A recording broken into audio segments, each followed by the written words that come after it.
ज्यादा जो प्रीति है वो प्रीति इन सखियों की है। और फिर जो आपस में वार्तालाप करके श्री प्रियालाल को मिलाती है और वार्तालाप में प्रियालाल की हिलक जैसे प्रकट होती है, प्रियालाल की अभिझन जैसे प्रकट होती है, कर्मरान जैसे प्रकट होती है, वैसी कर्मरान कहीं दूसरी जगह प्रकट नहीं होती है। वह अद्भुत होकर के सामने प्रकट है। कहीं सखीगण प्रियालाल की परीक्षा करती है।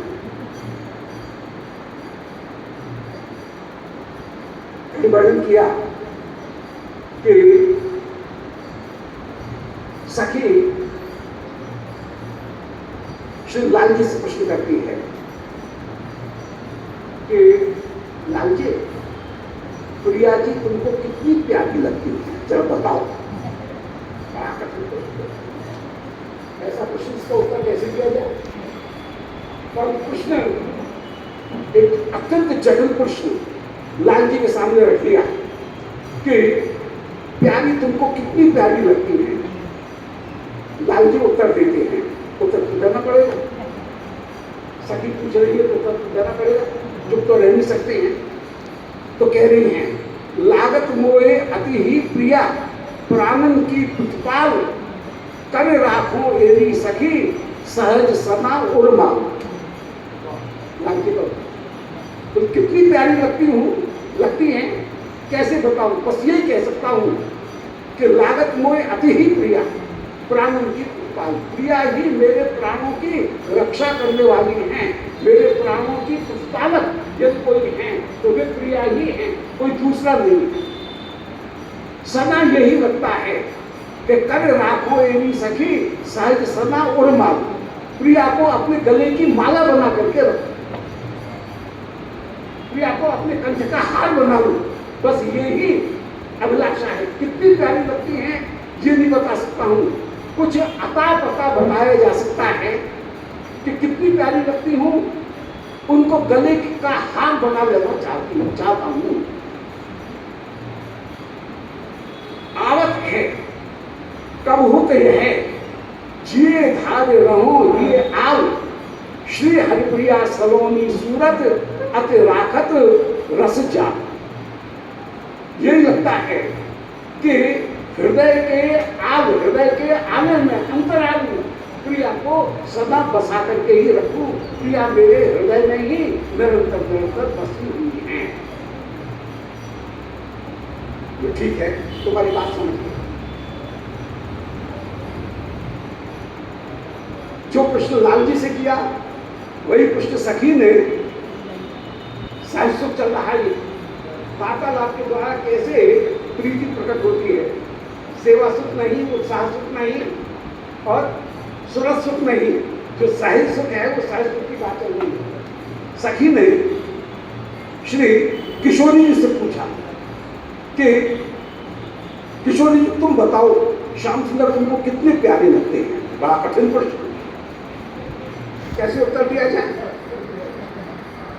तो शिवप्रिया उस समय श्याम सुंदर प्रार्थना कर रहे हैं कि श्री प्रिया की कृपा मुझे मिल जाए, कर राखों उन्माद, प्रेम विलास विवर्त, श्री प्रिया की अपूर्व कृपा मुझे प्राप्त हो जाए, उस प्रेम विवर्त की अभिलाषा श्री श्याम सुंदर जैसे करते हुए विराजमान हैं।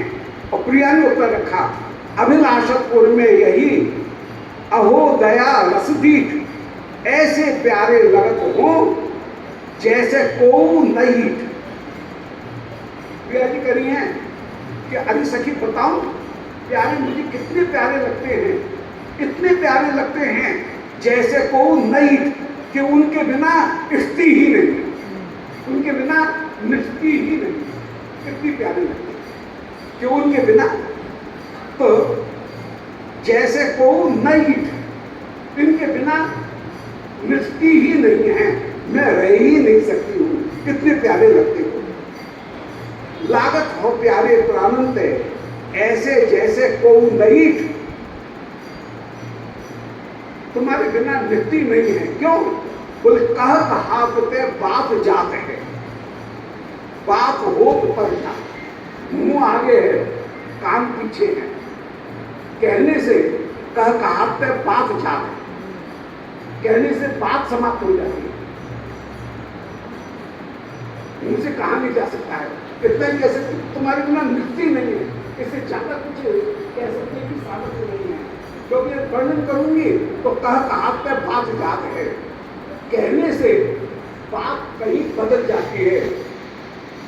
एक ने कोई बात कही, किसी ने सुनी, उसमें कुछ मिलाया, उसने दूसरे से कही, उसने कुछ मिलाया, और बात कहीं की कहीं हो गई, कुछ की कुछ हो जाए। इसलिए मुंह आगे है, कान पीछे है, इसलिए केवल इतना ही कह सकती हूं कि कहावत पे बात याद है, कहने सुनने से बात जाती है, भय बात पर जा, और बात उस समय पिस उठ करके कुछ पर जात हो जाती है, कुछ और ही हो जाएगी, कहने से बात कुछ और हो जाएगी। सब अपने अपने मन की वासना के अनुसार उसके अर्थ को लेने लगेंगे।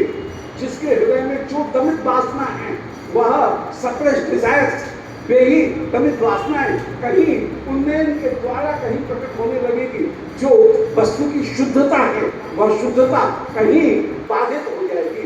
इसलिए कहावत पे बात जाते हैं, कह नहीं सकती हूँ प्यारे के बिना निष्ठती नहीं, बस इतना ही कहूँ, इतना ही कहा।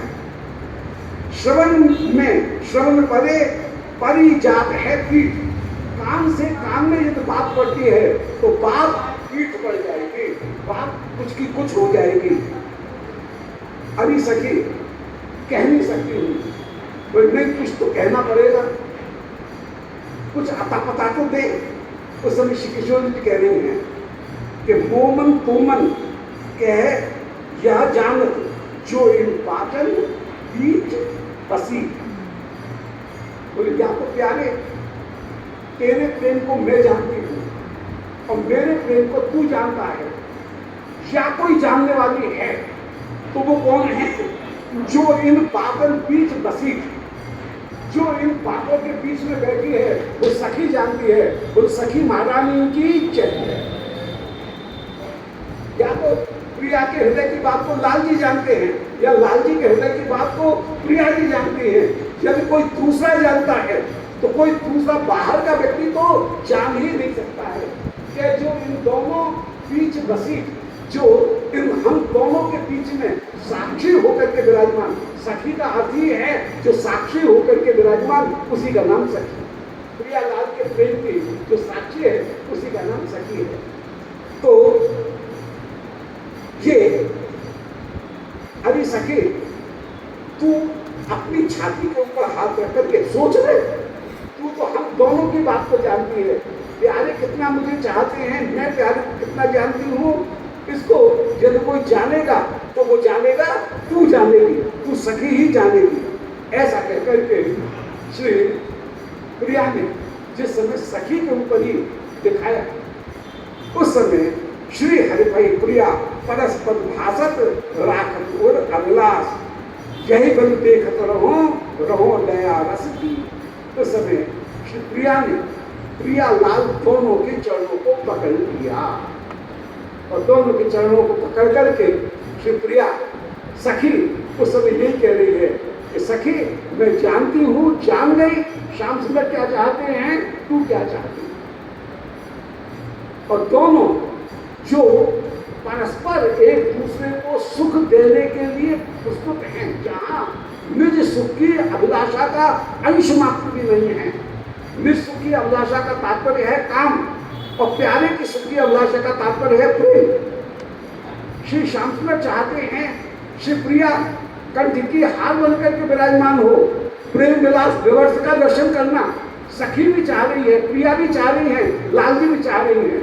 और उस समय श्री प्रिया लाल आनंदपूर्वक अपने उस अपूर्व वैभव का, प्रीति का, परस्पर जो प्रीति है उस प्रीति का सखी को दर्शन कराते हुए विराजमान होते हैं। और सखी उस दर्शन को करके कृतकृत्य होकर के विराजमान होती है। वो लाल जी लाल की जय। तो